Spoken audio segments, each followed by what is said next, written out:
So normally I talk a lot about live poker on this channel, but sometimes it's actually quite good to go back to a more solid form of poker and online games. So today I'm showing you a few hands that I played at 25 NL Zoom on PokerStars.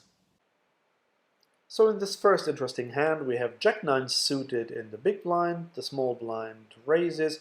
We just have an easy call here, I think. No need to 3-bet because we have position and a good hand with good playability.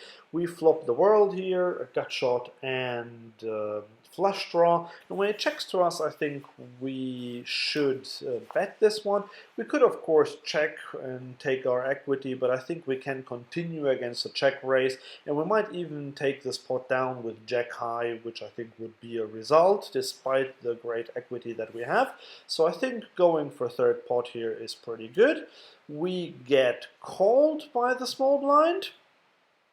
And now we hit our flush on the turn. So this is a spot where, especially blind versus blind, I would push small edges here. If I had a good king, king 10, or a set of deuces or something like that, I would want to bet, and I would want to bet small, which is why I will bet small here again as well. So third pot seems a good size. We could go slightly bigger, slightly smaller, it doesn't really matter. So we bet third pot. And now the small blind tanks and calls again. And here we have a clear value bet on the river. Question is what sizing. I think we should go about 120% pot because we can still get called by a king or possibly even a weaker flush that he slow played. And we do indeed win this one. We get called and he had a king, and it was even the king of spades. This is actually a quite trivial spot, but a lot of players get it wrong, especially live players. We have an early position raise, a flat caller in the cutoff, and we have queen 10 suited in the small blind. Now this is even a 3-bet without the flat caller, but it's especially important to 3-bet here if you have a caller in between, because that's dead money, and this is a hand that, yes, it has some playability post flop, but we would be out of position. So if you just flat this one, this would be a losing play, whereas if you 3-bet it, it's a winning one. Here we have ace-queen offsuit, and it's a similar concept. We would 3-bet this one against a button raise anyway most of the time, but it would be optional. But as soon as the small blind calls here and there is dead money in the pot, this is not optional anymore. This is absolutely mandatory to find this 3-bet here. And we'll see that both players fold, and again we just scoop a nice little pot uncontested. Here we have pocket deuces in the small blind. Obviously, if someone decided to raise here pre-flop, we would find a fold. But it folds to us, so we can raise our pocket deuces, and we get called by the big blind. 10-8-5 with two hearts, not a flop I would c-bet very often, so I check this one, especially because villain seems to be rather passive. The king of clubs now is obviously a good card for our range, but not necessarily for our hand, and because he is passive, I decide to check again. The 5 pairs on the river draws didn't get there. I was thinking, as you can see, I'm hovering over it. I was thinking of going for thin value here, hoping to get called by ace high, but he's a quite tight player, and I thought it would be too thin, so I just check. He checks behind, and he would indeed have had the ace there. Next hand, 5-6 suited. This is one of the very few suited connectors that I will open from early position. And if I get 3-bet, like it happens in this case, this is the one hand that I will also call here, especially when he makes it so small.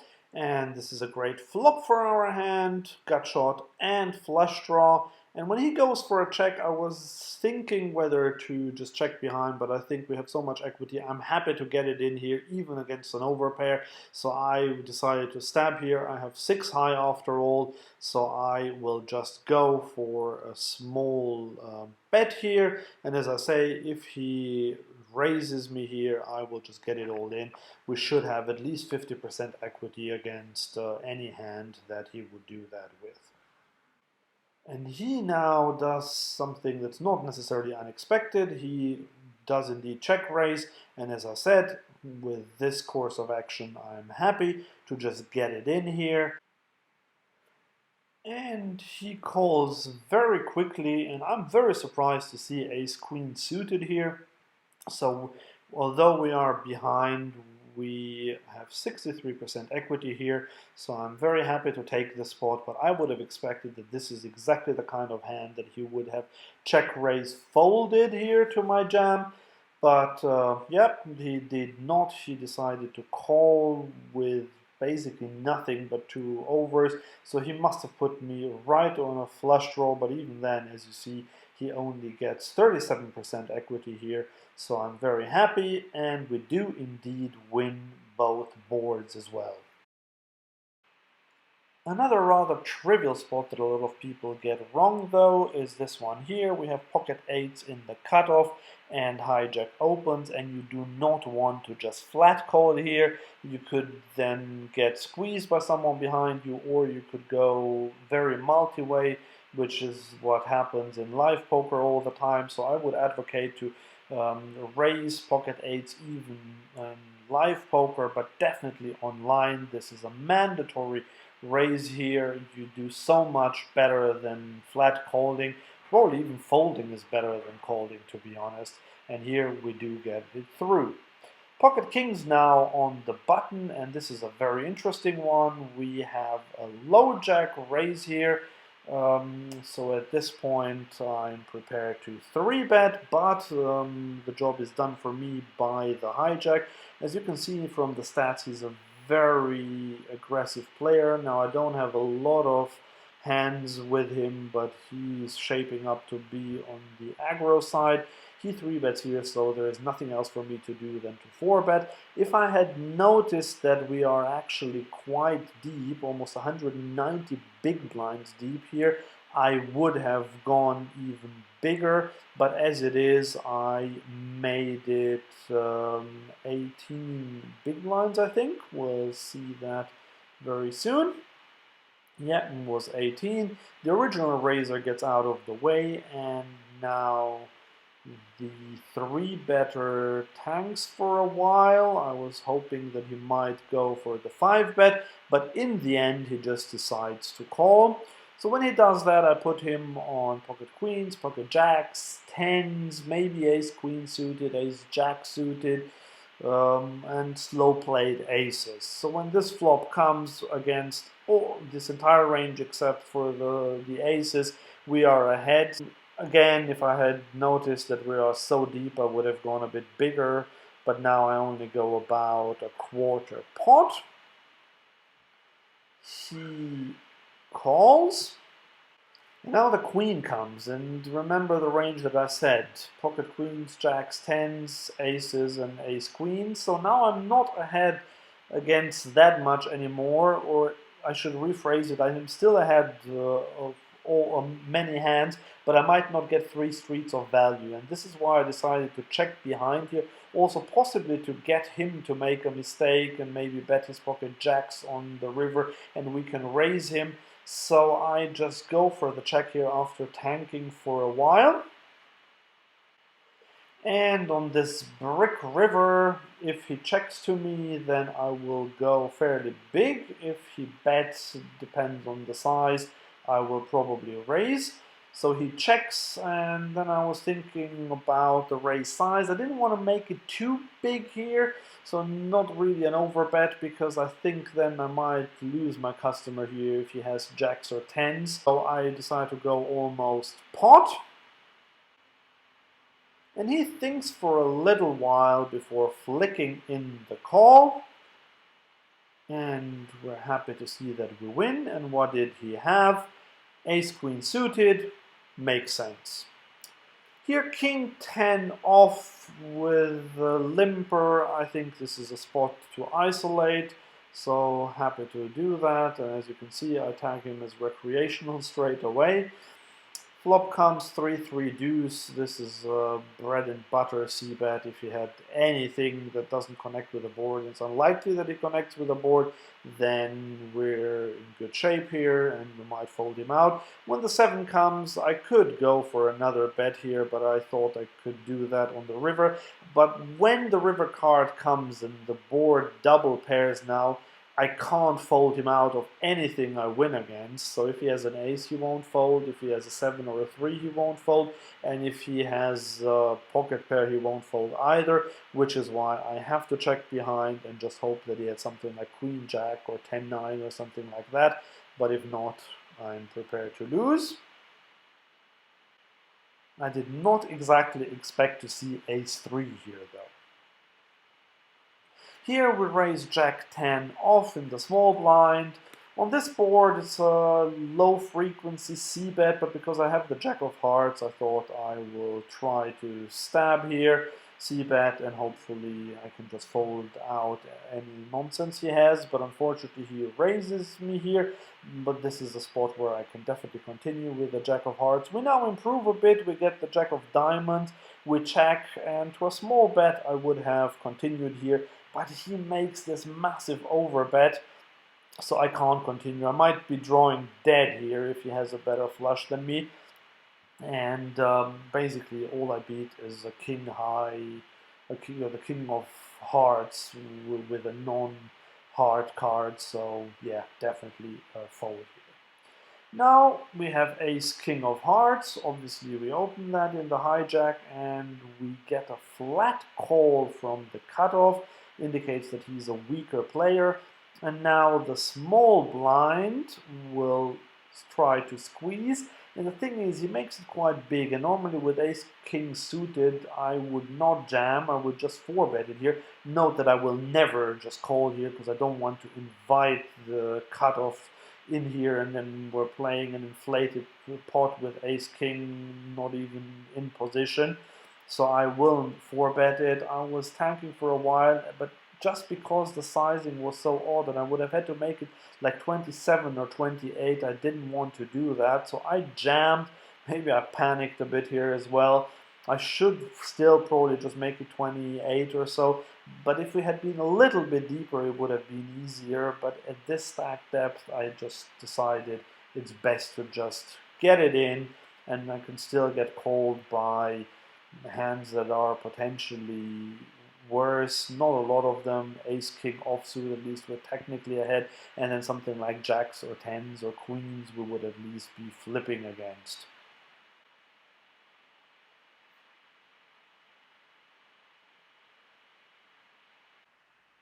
But in this case, both players fold. Here we have pocket 5s under the gun, normally not something I would always open. Pocket 6s are the lowest pair that I open.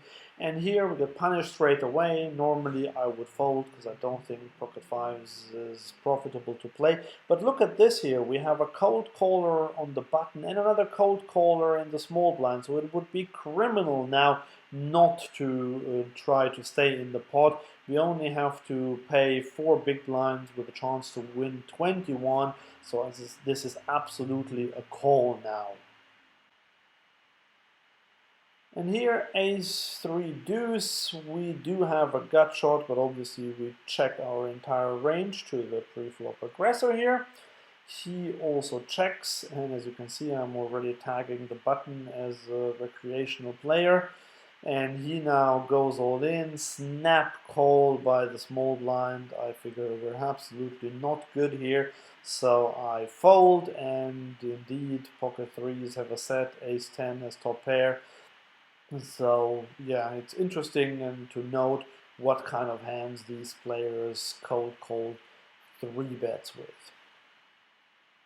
7-5 suited in the big blind. When we get min raised by the button, I decide to just flat it.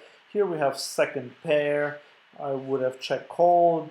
Here with the 9 makes our pair only third pair. And here on this board, after he skipped the c-bet, I would either go with an overbet or check, and third pair is definitely not a hand that I would overbet with, so nothing else to do than to check again. and this time he goes for half pot. So this indicates that he's a recreational player, because otherwise he would probably choose a different size. I decide to peel nonetheless with third pair.